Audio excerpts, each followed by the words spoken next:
fragrance talk drama following the release of 4 new fragrances from the brand Influxious. Welcome back to Fragrance Weekly, where we recap the biggest stories, launches, and drama from the fragrance community that you might have missed. First up on our news recap today, registration has commenced for Beauty World 2026. And just in case you don't know what that is, it happens every year in Dubai, and it is the region's biggest trade fair for beauty, hair, fragrances, and well-being. The 30th edition will be taking place from the 6th of October to the 8th of October 2026 at Dubai World Trade Center. And you can register online for free up until the 31st of August. In other news, Amouage is bringing Oman to the UK, Selfridges to be precise. Amouage recently shared on their official page that the brand is now available in Selfridges, and they've created a very beautiful immersion of the Secret Garden to celebrate the release of Love Hibiscus.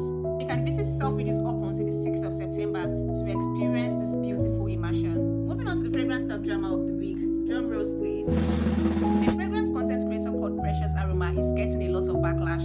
The question is, why is she getting a lot of backlash? What exactly happened? Here is everything you need to know about the drama. So Precious Aroma posted a video reviewing the 4 fragrances recently released by Influxious. Let's look at some of the phrases she used. She started by saying some of you have parasocial relationships with these people. Because a lot of you have unhealthy parasocial relationships with people on the internet that you've never met. And then she said, This is also not going to be a short review where I just play some trending audio and start twerking while I spray myself with the perfumes. No. I think it's disrespectful to a fellow creator to not give an in-depth review of what you really think about their fragrance. I get what she was trying to say, but at the same time, I feel like she was throwing shade, and I'll tell you why. Now, I'm not sure if this is the video she's referring to, but I remember that just when Influxious was about to launch, Anthony, who is a fragrance content creator, and Paul's husband, who is also a fragrance content creator, he made a video where he sprayed each of the perfume and said this is like the style or something that we use. You know what? Let me play you that video. These new perfumes come with a warning label. Apparently, every time you spray them, it puts you in a new position.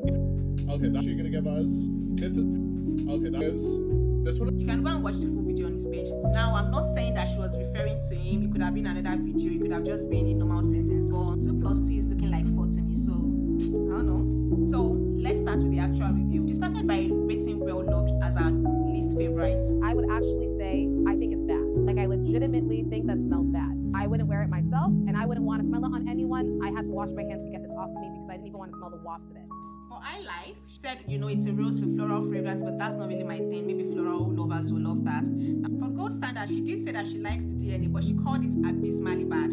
Abysmally bad. But because you get less than 20 minutes on skin, even after overspraying, and she thinks it's definitely not worth the price point for her. She did end up saying she likes that PR and she has ordered a full bottle. Now, I went to the comments. The comments were saying she was being shady because normally when she doesn't like a fragrance, she doesn't bash it that way, and she reviews it in a much better way. And I feel like this was a little bit personal, not necessarily because she didn't like them, but because of her choice of words and some of the phrases she used. Some were saying it's because she's affiliated with Daniel Rene, who we all know is not exactly a friend of the brand's founder.